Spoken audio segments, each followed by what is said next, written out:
Good afternoon, everyone, and welcome to this first session of a series of webinars dedicated to the new SENS guidelines, SENS version 3. We'll have a total of 6 sessions, which are organized around 2 topics: updates in SENS v3 guidelines, that will be for session from 1 to 3, and new mobile data collection tools or MDC tools, that will be the session from 4 to 6. You can also participate in only one topic of the webinars if only one topic interests you. And the certificate of attendance will be provided at the end of the 6 sessions to the ones who attended all 6 webinars, or for the one who attended only one topic. If you are not able to attend all webinars, you could watch later the recorded session that will be available on the SENS website and on YouTube. 2 short evaluations will be sent at the end of session 3 and at the end of session 6 to collect your feedback on the webinars and also to assess your knowledge on SENS v3 before to send the certificate of attendance. As you know, with the current COVID-19 pandemic, it is unfortunately not possible to organize a face-to-face SENS training to refresh your knowledge on SMART and SENS and to update you on SENS v3.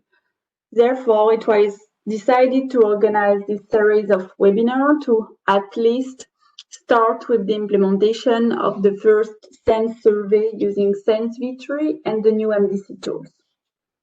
It's for why this series of webinars is designed to rapidly train the experienced survey managers and all persons involved in the implementation of SENS survey on the new elements of SENS v3.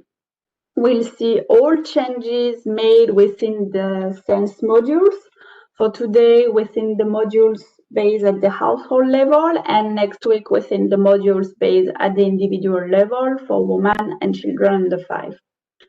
We'll also present the new recommendation in terms of sampling, talk about the adaptation made to use the MDC methods with the SENS v3 guidelines, review the new data quality checks that have been incorporated in the SENS questionnaire, the new SENS tools, the new SENS website, the data dashboard, the SENS mapper, etc. So here you have the agenda for the 6 sessions. Normally, you receive the detailed agenda from our chain, so I don't want to present it again. Just in session 6, approximately 30 minutes will be dedicated to the ODK Collect application. Then we'll do a Q&A, a question and answer session. The Q&A session will be common to both topics, so please do not hesitate to type your questions in the chat box and we'll answer to all your questions during this Q&A session. Okay, now we start this first session with some slides on how the SENS guidelines were created, what the SENS guidelines are, and what happened since the publication of the first version until today and the publication of SENS v3.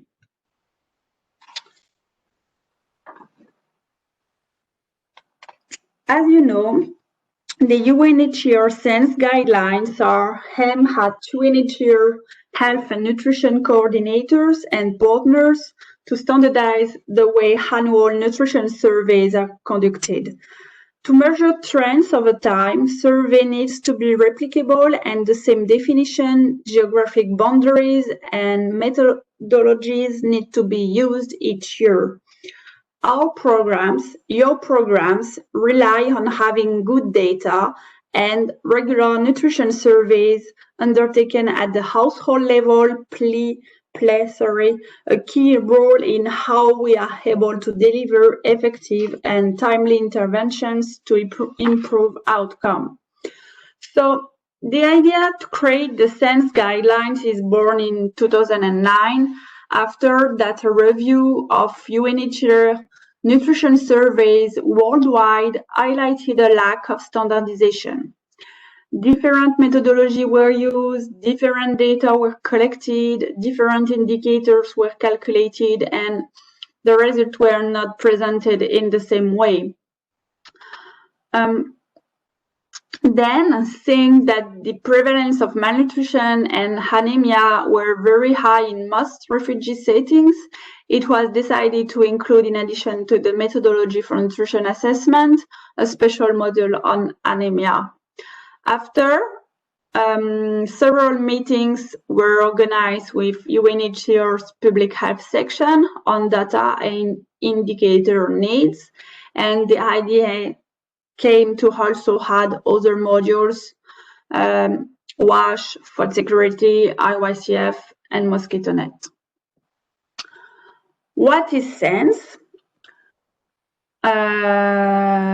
The SENS guidelines include standardized methods for collecting, analyzing, and presenting individual and household-based data on demography, nutrition, health, food security, mosquito net coverage, and WASH, whilst maintaining quality standard for the measurement of nutrition indicators. This is the formal definition. And the SENS guidelines are based on the internationally recognized SMART methodology for survey design and anthropometric assessment, and adapted to the specific requirements of refugee settings. A SMART survey usually includes limited additional indicators and mainly focuses on anthropometry and mortality, while a SENS survey includes a lot of additional indicators. So the SENS methodology is mainly based on SMART, but extended for the purposes of SENS. As you know, SENS stands for Standardized Expanded Nutrition Survey. To develop the SENS guidelines, UNHCR's public health section has collaborated with expert organizations and individuals in the fields of nutrition, public health, food security, WASH, and malaria prevention.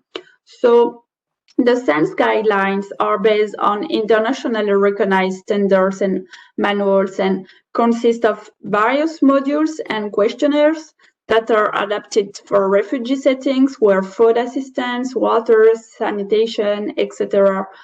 Are provided. So the first version of the SENS guidelines, SENS V1, was published in 2011.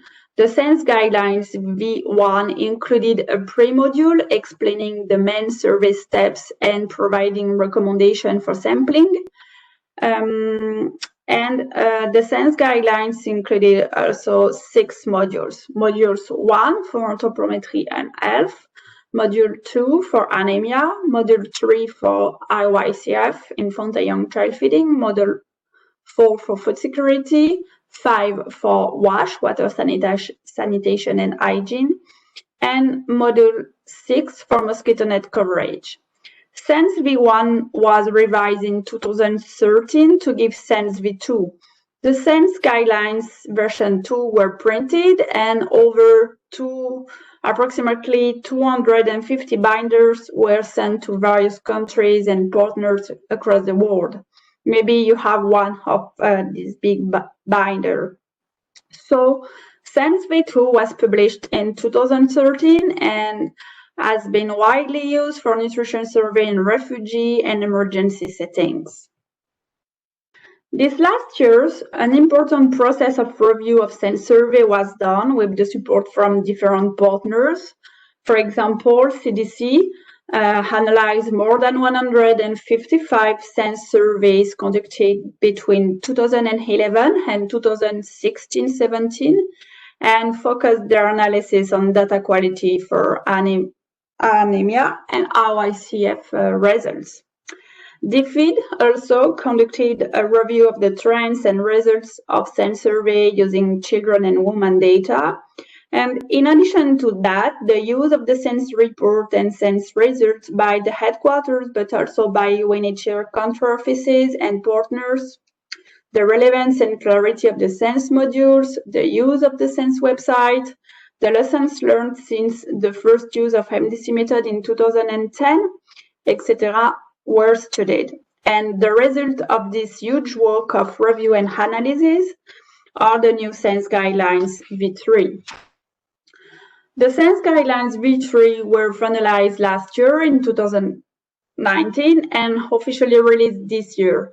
Now we have 7 modules instead of 6 and the pre-module. 2 modules have to be included in whole SENS surveys now. It's module 1, the new one about demography, and module 2 on entrepreneurship and health.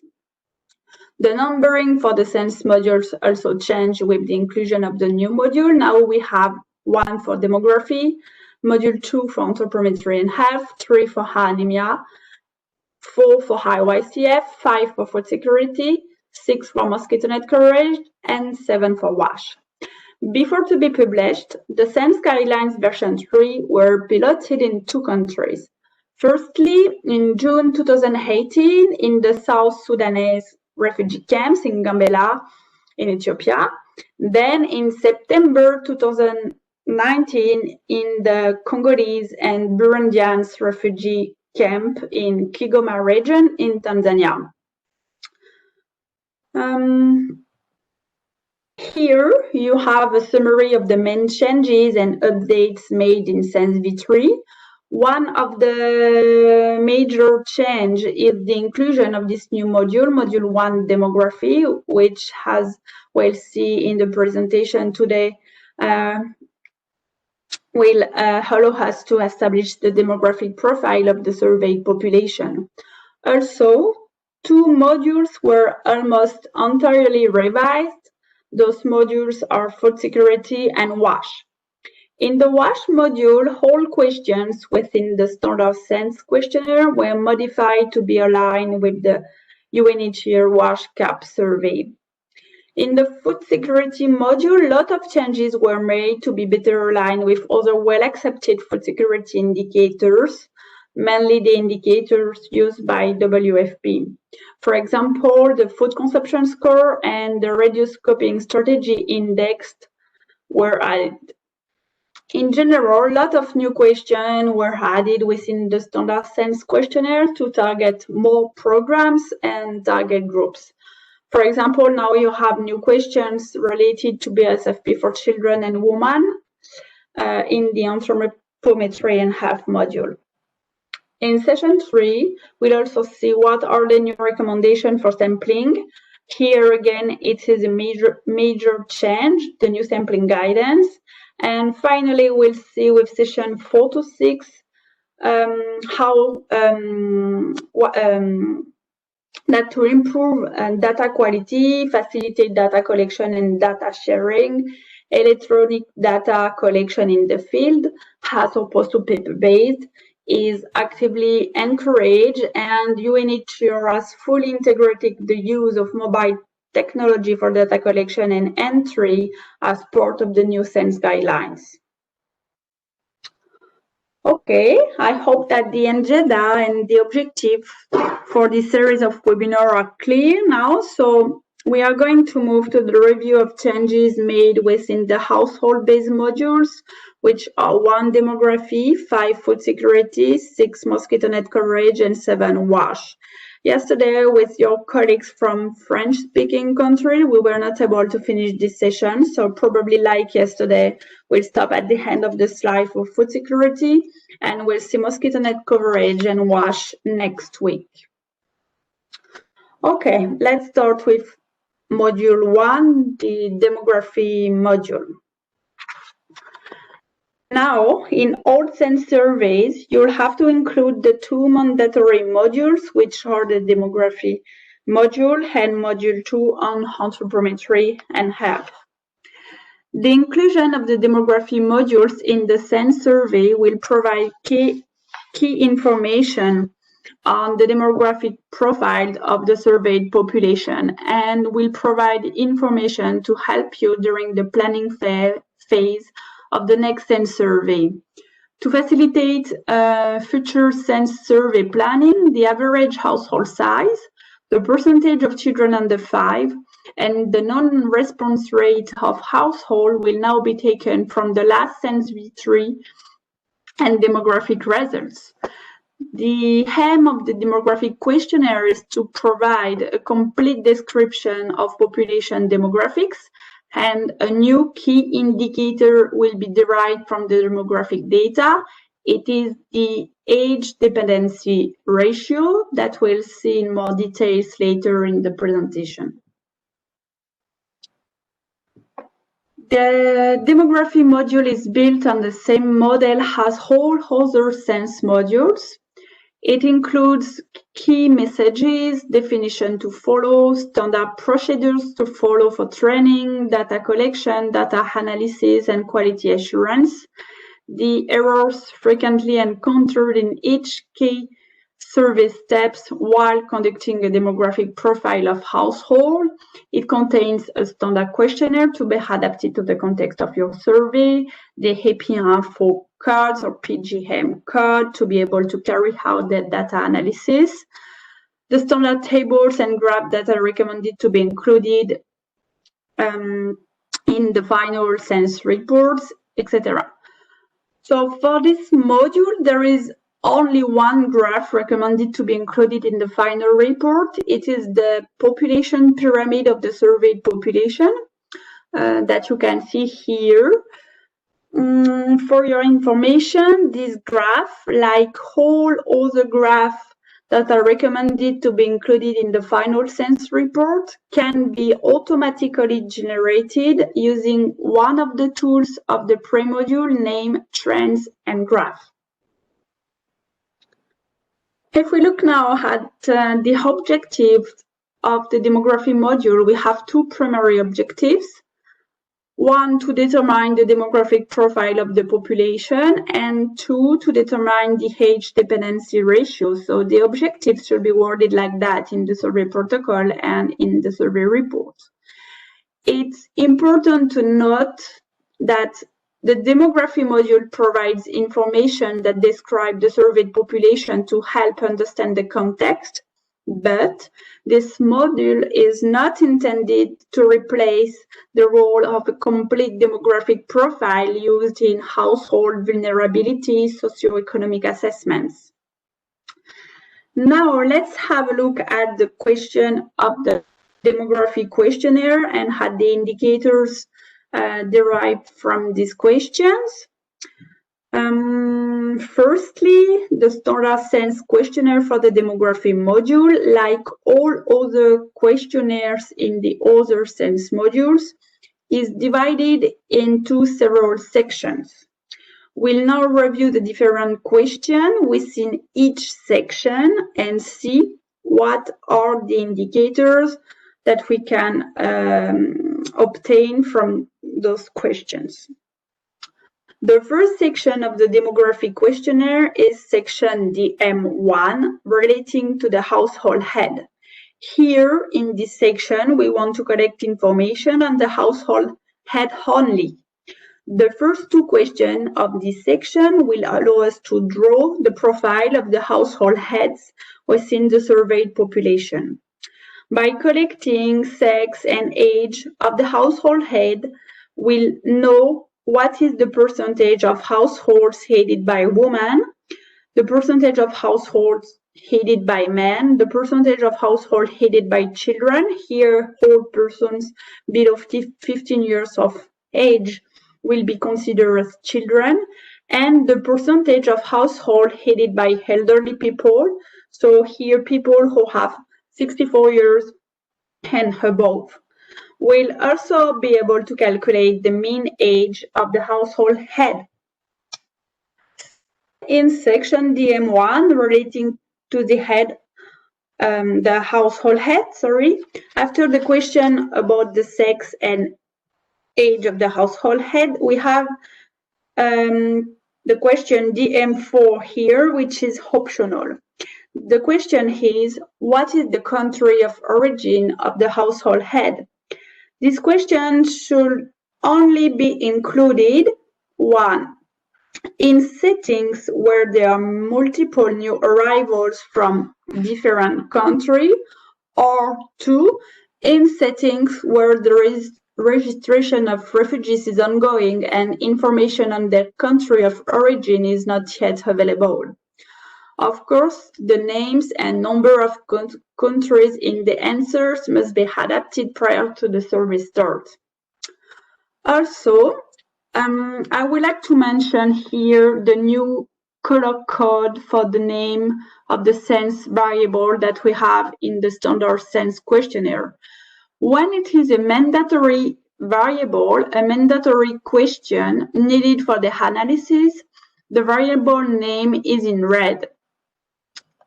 For example, here with HHH sex and HHH age. When it is an optional variable or question, the variable name is in green, like here for question DM4 with HHHCTRY. So when you'll have to add up the standard sense questionnaire to your survey area, you'll know with the new color code what are the questions that you can remove, delete from your questionnaire, and what are the questions that you have to keep. After section DM1, we have section DM2. This section will be included in your questionnaire only when conducting a sense survey and mixed population, so in out-of-camp settings, like for example within the host community or in a urban context. This section is composed of 3 questions. Is the household head a national of this country? Has the household head been forced to move from her place of origin? And has the household head been forced to move from her country of origin to this country? These questions will allow us to categorize the surveyed population according to different population groups. The group of host community, the group of internally displaced people, and the group of refugees and asylum seekers.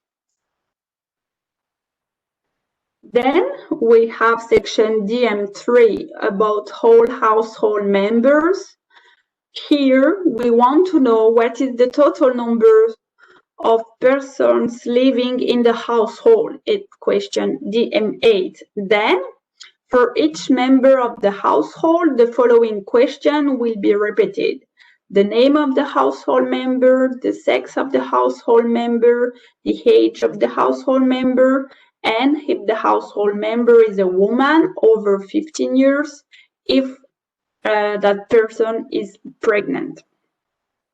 With the information from these questions, we'll obtain the following indicators related to the household size and household composition. Total person in the population surveyed, the non-response rate at the household level, the total of children under 2 years of age surveyed, the total of children under 5 years of age surveyed, the average household size by categories, household composition disaggregated by age categories, the percent of children under 2, the percent of children under 5, the percent of pregnant women from 15 to 49 years, and the percent of elders 60 years and older, and the sex ratio. The survey on the household members will also allow us to obtain a new indicator, which is the age dependency ratio.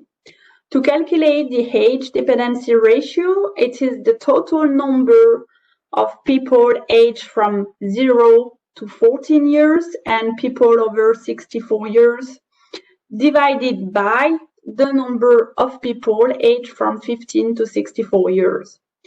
According to the United Nations Population Division and World Bank, the age dependency ratio is defined as the ratio of dependents, so people younger than 15 years and older than 64 years, to the working age population.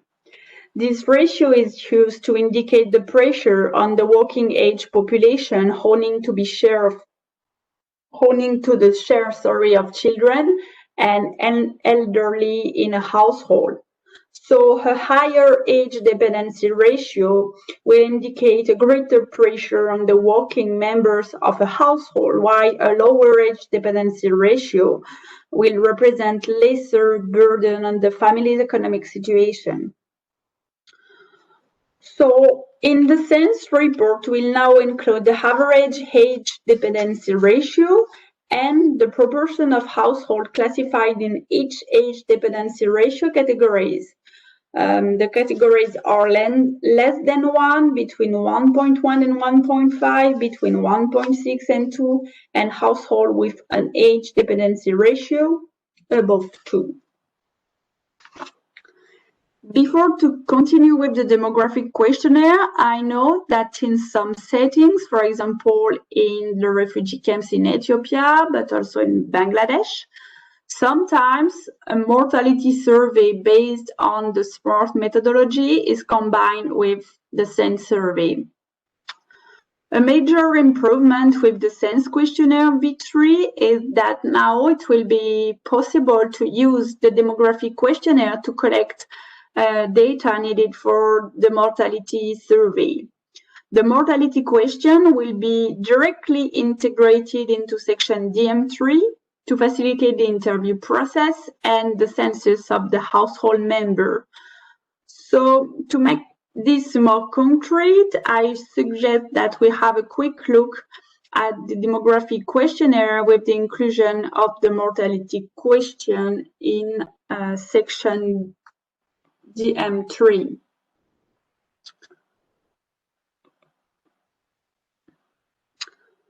So now you should have the new SENS V3 questionnaire on your screens, and we are here in section at the beginning of section DM3, survey of household members, combined with the question for the mortality survey. The first question is still the same, DM8, what is the total number of household members? And after, if, for example, there are 5 in the household, the following questions will be repeated 5 times for each household member. Name of the household member, DM9. Then sex of the household member, age of the household member in years. And then if you look at DM12 and DM13, you have 2 new questions related to the mortality survey. Did the household member join the household since the beginning of the record period? Was the household member born since the beginning of the record period? After that, we have DM14, is the household member currently pregnant? Okay, and because the survey here is combined with a mortality survey, you have from DM15 until the end the section related to mortality. What is the total number of household members that left this household since the beginning of the record period? For example, if you have 2 persons who left the household in the beginning of the record period, twice the following question will be asked. The name of the household member who left, the sex of the household member who left, the age of the household member who left, and then again you have, did the household member who left join the household since the beginning of the record period? Was the household member who left born since the beginning of the record period? And after that, with DM21, you have again a new loop for new question. What is the total number of household members that died since the beginning of the record period? So if, for example, 1 person dies in the beginning of the record period, for this person, you'll have the question, name, sex, age, Did the household member who died join the household since the beginning of the record period? Was the household member who died born since the beginning of the record period? What was the cause of the death? And in which location did the household member die? Okay. So this will facilitate the interview when you want to combine a sense survey with a demographic survey. Like a standard sense smart survey, smart mortality survey, you will get the crude death rate, the death rate for children under 5, the causes and the location of the death occurred during the record period as indicators. Also, I would like to mention that for the analysis of the mortality data, Cart-ONG developed a Word document where you can find the different steps to follow regarding the conversion of the database generated by the smartphone to a database that you can use and copy-paste in the A&E software to conduct the mortality analysis. And these instructions are available in the SENS website with the combined SENS questionnaire for demography and mortality. To finish with the demography questionnaire, we have now section DM4, which aims to provide information on the arrival of the household members in the camp or in the country of asylum. This section is optional and will be included in the SENS questionnaire under certain conditions. Here we have 2 questions. Did all household members arrive to the camp or the country of asylum at the same time? And if the answer is yes, we have the next question, which is, when did the household arrive to the camp or to the country of asylum? It was 1 month ago, 10 months ago, 2 years ago, etc.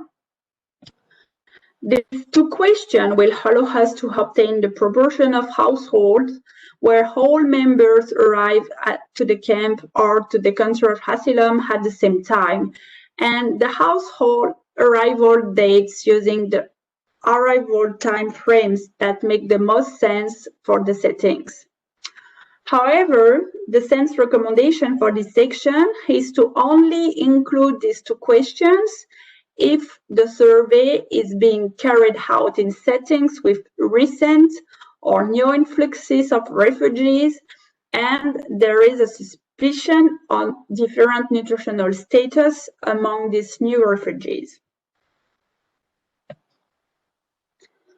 Okay, now we are at the end of the demography questionnaire, and another new thing here is that the smartphone will provide you a summary about the household composition. The summary will tell you what is the total number of children under 5 in the household, what is the total number of women aged from 15 to 49 years, and what is the total number of pregnant women aged from 15 to 49 years.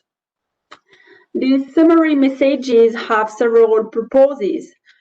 Firstly, the interviewer can verify that the census of the household members actually present in the household is correct. Secondly, the team will know if it is the end of the interview for this household or if they have to continue with the questionnaire for children under 5 and the woman questionnaire. And thirdly, the HB taker will know on how many women between 15 and 49 years of age he or she will have to assess for anemia, because I'm sure you know that the HB concentration is not assessed for pregnant women in a SENS survey. The information from the summary messages will be reported in a new SENS tool used by the team leader during field work. The tool is the participant and measures control sheet. This form must be completed for each household selected for the survey. The 2 first lines of this form concern the identification variables, the name of the camp, the name of the area, the cluster number, the team number, etc. So the team leader should report the summary of the demographic questionnaire in the third line here in red. Below the demographic summary, you have several lines where the anthropometric measurement and the HB concentration for all children and women belonging to the household can be written. This control sheet will be used by the team leader during fieldwork, but also be used by the supervisors and survey manager when each evening, normally at the end of fieldwork, whole questionnaire saved in the smartphone will be reviewed before to be transferred to the server. In case of any problem or in case of any doubts with the data for a particular household, the supervisors and survey manager can refer to the control sheet for this household and check, verify that okay, it is a missing data or an aberrant data, or simply they can verify that there is no data entry mistake. We'll see again this tool later in our next webinar during the presentation of the questionnaire for children and women. Okay, let's continue with the changes made within the food security module, which is now module 5.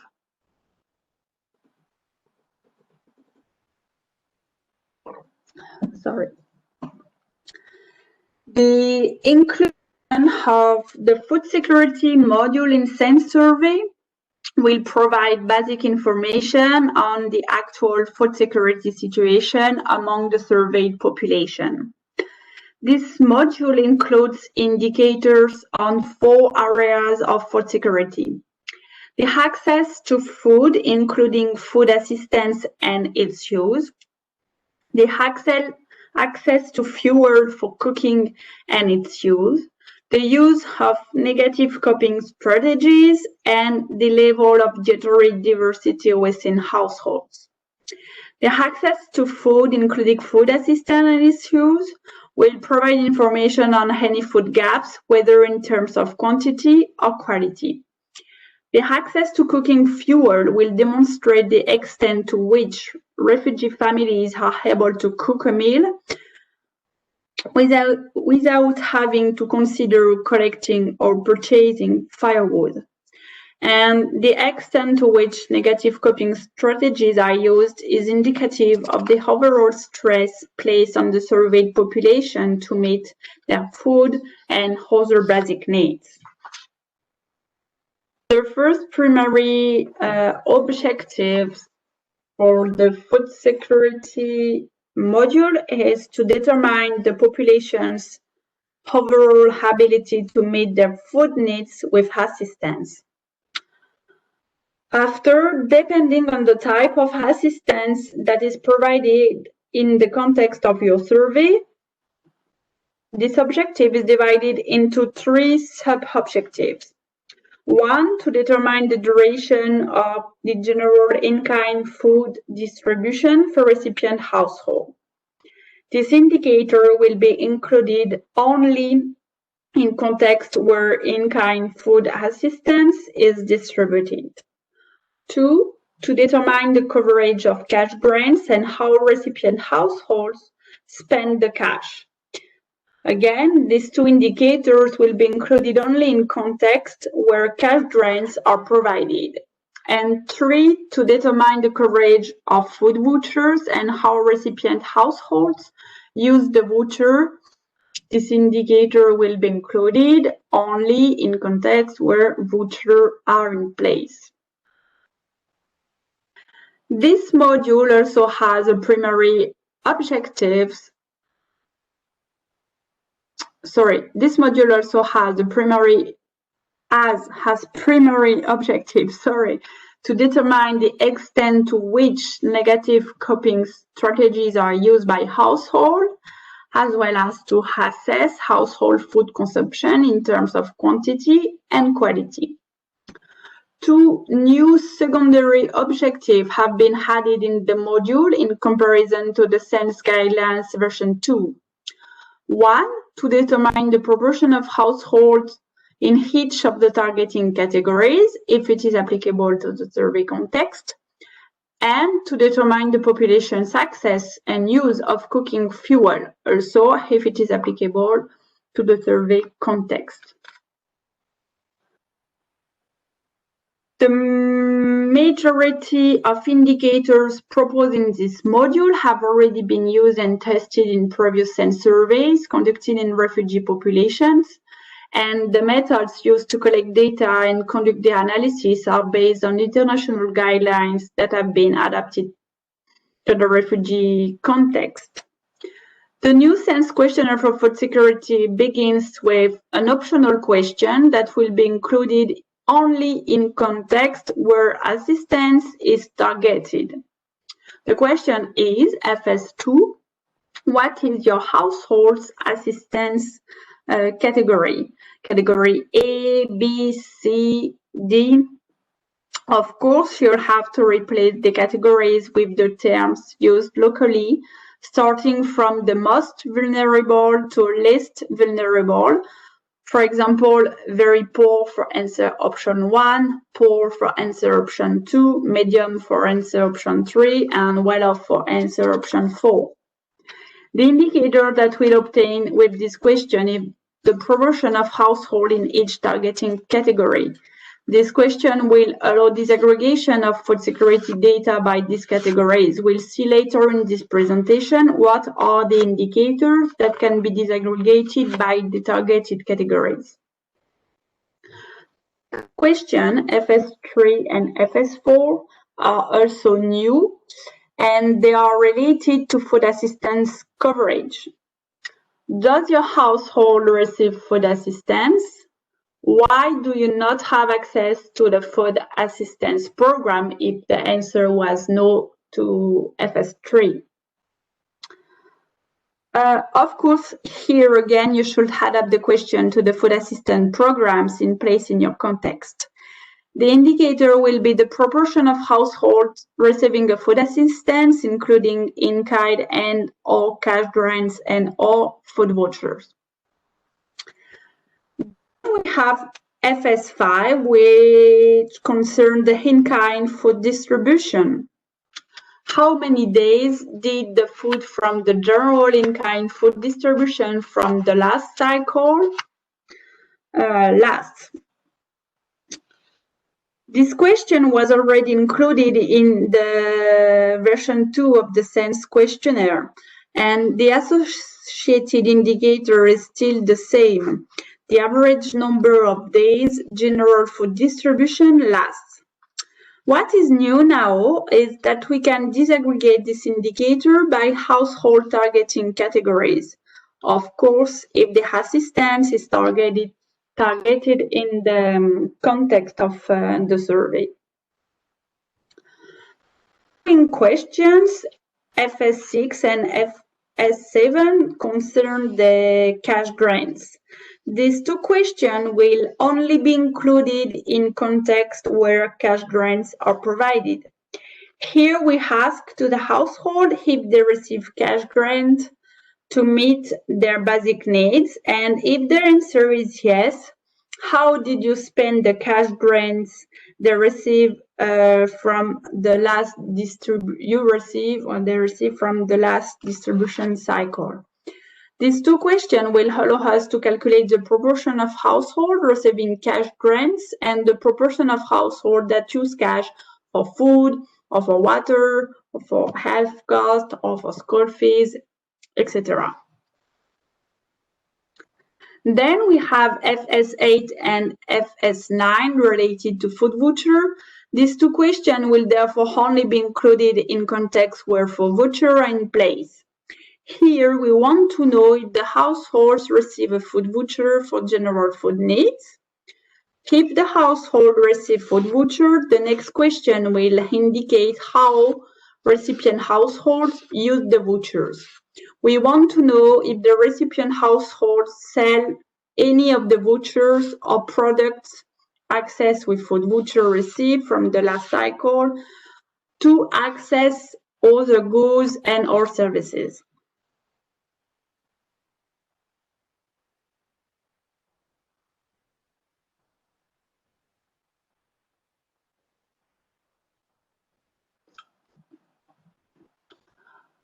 We continue with questions FS11, FS12, and FS13. Firstly, the question FS11, what cooking fuel does your household usually use? This question measures common practice in terms of cooking fuel use, but she will be included only in context where there are multiple options available for cooking fuel. The interviewer will have to clarify that this question relates to fuel used for cooking and not for other purposes like heating, lighting, etc. Also, the responses have to be adapted to the context of your survey. For example, if one type of cooking fuel does not exist, like liquid petroleum gas, LPG, do not keep it. Then we have questions FS12 and FS13 related to cooking fuel assistance. So this question should be excluded if there is no fuel being distributed or if there was no cooking fuel assistance during the last distribution cycle. Like for the in-kind food distribution, the first question, FS12, measures the coverage of the cooking fuel assistance. Then, if the household is a recipient household, the next question will tell us how many days did the fuel from the last cycle last. The indicators derived from these three questions are presented to the left side. The proportion of households using a certain type of cooking fuel, the proportion of households receiving cooking fuel assistance, and the average duration in number of days cooking fuel lasts. Question FS10 was intentionally skipped so that we could finish with the optional question to be adapted to the context of your survey and to the assistance programs implemented in your survey area. FS10 indicates which basic needs are not met by the household. So the question is, which of your household's basic needs can you not meet? This time, this question is mandatory and will allow us to calculate two new indicators: the proportion of basic needs not met by the household and the proportion of households in each category of coverage of basic needs. All basic needs are met, 100%. Less or more than half basic needs are met, or basic needs are not met. Here, basic needs refer to household expenditure to cover minimum needs related to food, water, hygiene items, clothes, health, rent, household items, firewood, fuel, education, etc. This question was added in the new SENS V3 questionnaire because the same indicators are also used with the PDM post-distribution monitoring surveys made by our colleagues from cash-based interventions program or CBI programs. The question about cooking fuel are the last question of the section FS1, which globally concerns the assistance provided to households. The following questions are part of section FS2 and concern the negative coping strategies used by one or more members of the households. Coping strategies are behavioral responses to food insecurity. Behavior that people adopt when they do not have enough food or money to buy food. Sorry. There are two basic types of coping strategies. One includes the immediate and short-term alteration of food consumption patterns. The other includes the longer-term alteration of income earning or food production patterns and responses such as asset sales.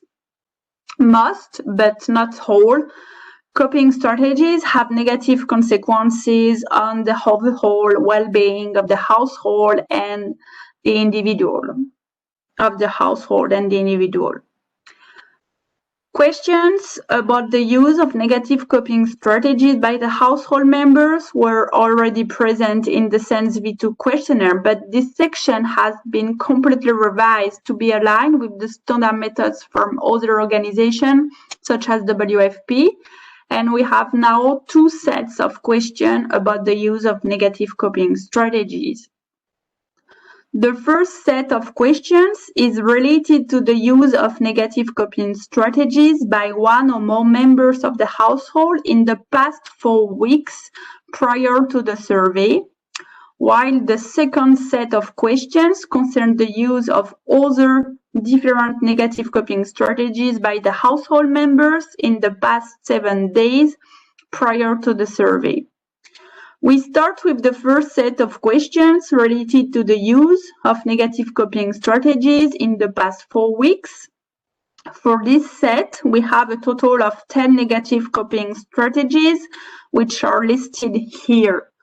Stop a child from attending school, sold any asset that would not have normally sold, ask for money from strangers, move to a poor quality shelter, send household members under the age of 16 to work, send a member of the household to walk away, engage in potentially risky or harmful activities, skip paying rent, debt repayments to meet other needs, take out new loans or borrowed money, reduce expenditure, hygiene items, water, baby items, health or education in order to meet household food needs.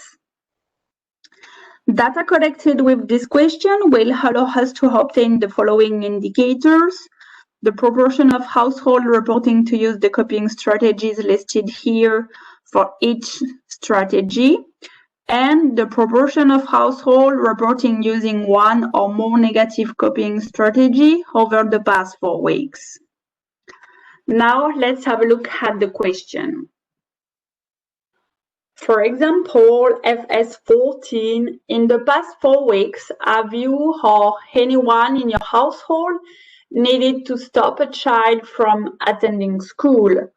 Or FS16, in the past 4 weeks, have you or anyone in your household needed to ask for money from strangers? As you can see, and as you know now, all variable names here are whitened in green, meaning that all those questions are optional. Questions ranging from FS14 to FS23 will only be included in your questionnaire where there has been a recent change in the amount of food assistance or where food assistance is being targeted. It is not written here, so I prefer to repeat to be sure that it's clear.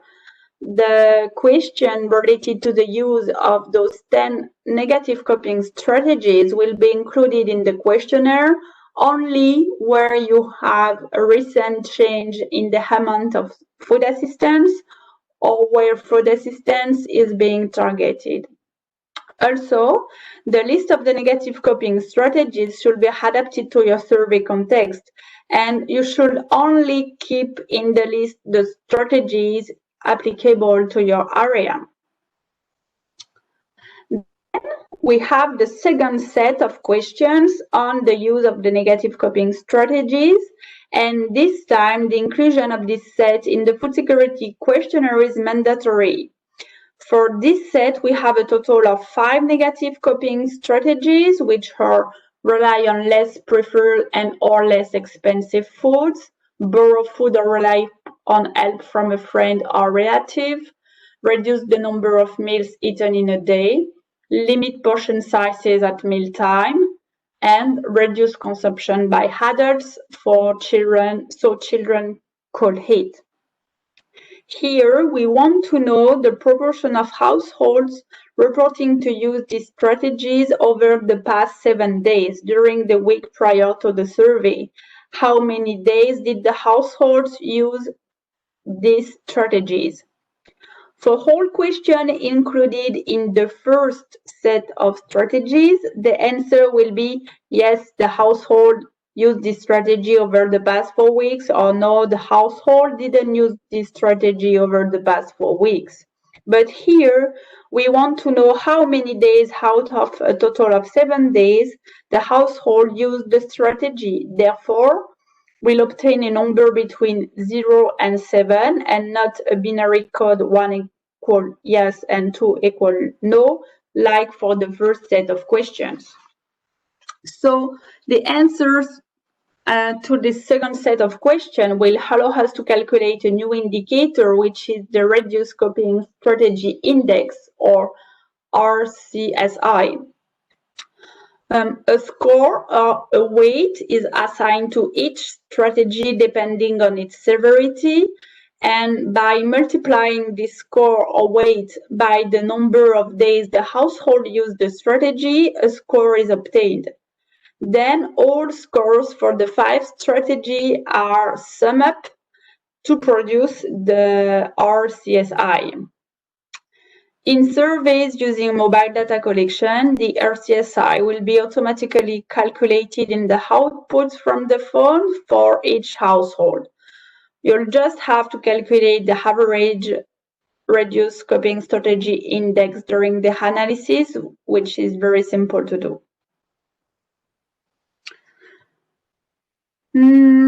Now, remember the food security questionnaire for SENS version 2. The last question were about the consumption of different food groups by the household members in order to calculate the household dietary diversity score, or HDDS. This section has been deleted to be replaced by a new one to obtain 2 new indicators at the household level, the food consumption score and the food consumption score nutrition. Let's start with the definition of the food consumption score before looking at the questions in more details.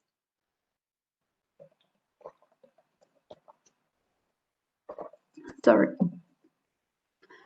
food consumption score is an essential indicator for WFP.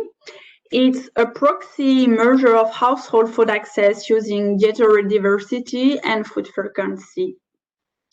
Focusing on the 7 days before the interview, it records how many days 9 categories of foods, including special nutritious products such as super cereals, for example, were eaten by anyone in the household. Each food category is given a weight based on the energy and the micro and micronutrient content of the food or food group. And this weight is multiplied by the number of days in the preceding week each food category was eaten. The subscores for each food group are then summed up to produce a composite food consumption score. To calculate the food consumption score, the set of 8 or 9 food groups presented here is used. You could have 9 food groups if you include the group of the special nutritional products, because it is applicable to your context. The products are available and consumed by the household in your context. So the first food groups is for whole cereals, grains, roots, and tubers. The second food group is for whole legumes and nuts. Then 3 milk and other dairy products, 4 meat, fish, and eggs, 5 vegetables and leafy vegetables, 6 fruits, 7 oils, butter, and other fats, 8 sugar and sweets, and 9 special nutritional products if applicable to your context. So the respondent is asked about all eaten and beverages consumed inside the home during the past week by all household members. Therefore, if a food item is consumed at home by only one household member, it should not be recorded. The respondent should refer only to food consumed or prepared inside the home. In a context where people often eat outside of home, which is more common in urban areas. It is recommended to develop a separate outside the home consumption module in order to comprehensively capture household diets. One of the difficulties with the new section, this new section is the identification of food items consumed by the household, but in too small quantities to be recorded by the interviewer. According to the WFP guidelines, if a food item is consumed only as a condiment or in such small quantity that it cannot be considered as a proper portion by the household, it should not be registered. So prior to asking the food consumption question, the interviewers will have to explain to the respondent context-specific examples of food quantities considered too small to be captured by the food groups. In the table here, you have some examples of small quantities that should not be registered. This table is, of course, included in the new food security module. So, for example, if you look at the line for eggs, you should not record the eggs if the household member have one egg for 4 or more person, or one egg is used as condiment, or if you have less than 1/4 of egg per person. Also, if you look at the line for vegetable, here it's very interesting because if, for example, yesterday the mother or the father they cook a dish where they put 2 tomatoes and 2 onions, but it was only 4 vegetables for the dish for the 10 household member. In this case, you should not record the tomatoes and onions. Same thing for the leafy vegetables. If you just have few leaves in a dish one day for whole household members, you should not record this day as a day where the household member consume vegetables. So it's really important during the survey training to emphasize this and to be sure that during the first days of data collection, the interviewers will explain the concept of small quantities of food to the respondents. It is important that both the interviewer and the respondent understand that the components, ingredients used in mixed dish should all be accounted for if they are not considered too small to be captured by the food groups. Here you have the extract from the questionnaire for the section of the food consumption score, and we are now in section FS3, question FS29.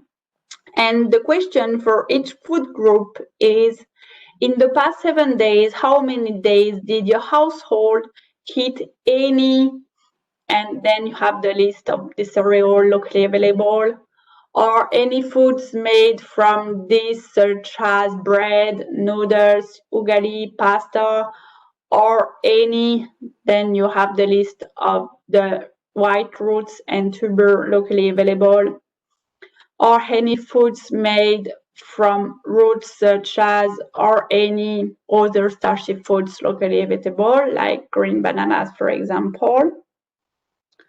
Each food group will be adapted to the food items locally available in the survey area. For all food items, the record period is set at the previous 7 days. For example, today is Wednesday, then we will be asking about the period from Tuesday last week to yesterday. Therefore, the responses will range from 0 to 7. Then, like for the second set of questions about the negative coping strategies, here also the interviewer will record the number of days in the week prior to the survey where the household members consume the different food groups. We have seen with the definition of the food consumption score that each food group is given a weight, then that this weight is multiplied by the number of days each food group was eaten. The sub-scores for each food group are then summed up to produce the food consumption score. In a survey using the MDC methods, the food consumption score for each household is automatically calculated. So during the analysis phase, you will just have to calculate the average food consumption score and determine the food consumption profile of the surveyed households. Generally, a score greater than 35 for the food consumption score is considered acceptable. A score between 21.5 and 35 is considered borderline, and a score of 21 or less is considered poor. In countries where households have a high oil and sugar consumption, cutoff point of 28 for poor borderline and 42 for borderline acceptable are usually recommended. FS3 will allow us to obtain the food consumption score for each of the households, but also another new indicator, which is the food consumption score nutrition. So what is the food consumption score nutrition?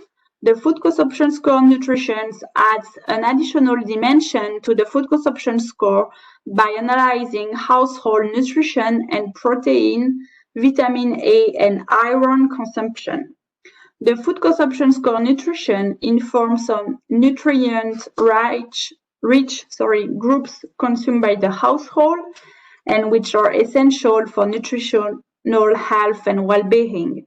The food consumption score nutrition methodology used the same data collection tools as the food consumption score, but we had food subgroups to analyze the household nutrition and consumption of protein, vitamin A, and iron. So the subgroups improve the measurement of the consumption of particular nutrient-rich foods versus other less nutrient-rich items that belong to the same general food group. That will be clearer with the next slide, where you'll see the main food groups and the subgroups. So to calculate the food consumption score nutrition, you need 15 or 16 food groups and food subgroups. So you have the same main food group, but if you look at the groups number 4, 5, and 6, you can see that now we have within these food groups subgroups. For the food group number 4, meat, fish, and eggs, for example, you have 4 subgroups, which are 4.1 for meat only, 4.2 for organ meat, 4.3 for fish or seafood, and 4.4 for eggs. Same thing for the food group number 5, which is the food group for whole vegetables. If we want to calculate the indicators related to the food consumption score nutrition, we need to create 2 subgroups for group 5. 5.1 for all orange vegetables and 5.2 for all green leafy vegetables for iron. Idem for group number 6 with the food consumption score nutrition. You have the subgroup 6.1 for all orange fruits. Sorry, here the numbering of the subgroups and groups is not correct.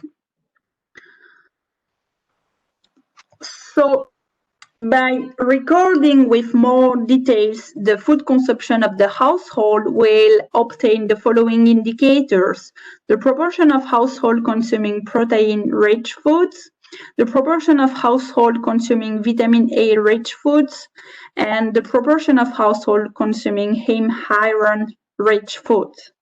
The consumption of the households for protein, vitamin A, and iron-rich foods will be disaggregated by consumption frequency categories: never consume, sometimes consume, and consume at least daily. Finally, now it is the last question of the new SENS V3 questionnaire for food security, question FS30. It's a new question related to the main source of food. The question is, how was this food acquired? The scope of this question includes all food items consumed by the household in the past 7 days, and we should only record the main source of food. We'll be able to calculate the proportion of household for each of the food acquisition sources. Okay, now we are approaching to the end.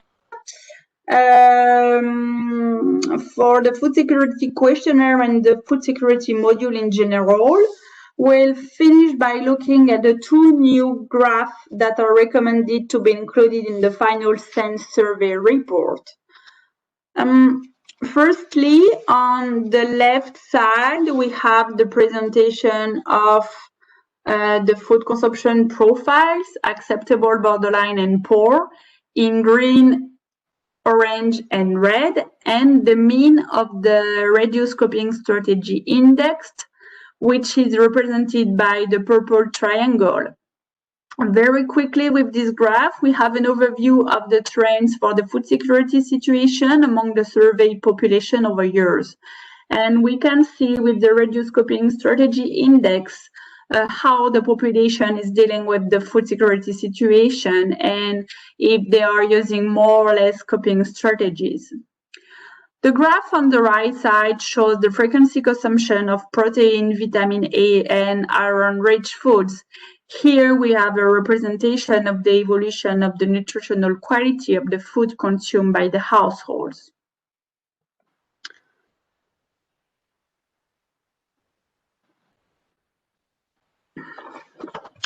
Okay.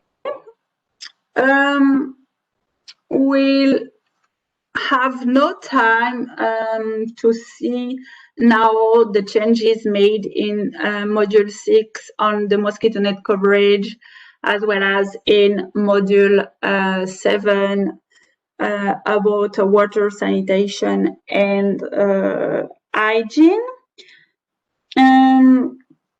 Many thanks for your attention. I hope it was clear. If you have any question or if you need some clarification on one question, one indicator, or on other things that we have seen today, please do not hesitate to type your questions directly in the chat window of Cisco. You can also send your question by email to Ho-Chen or myself. There is no silly question. We are here together to learn and share, so please do not hesitate. We'll respond to all your questions during the Q&A session at the end of the webinar number 6. Well, thank you everyone and see you next week. Bye everybody.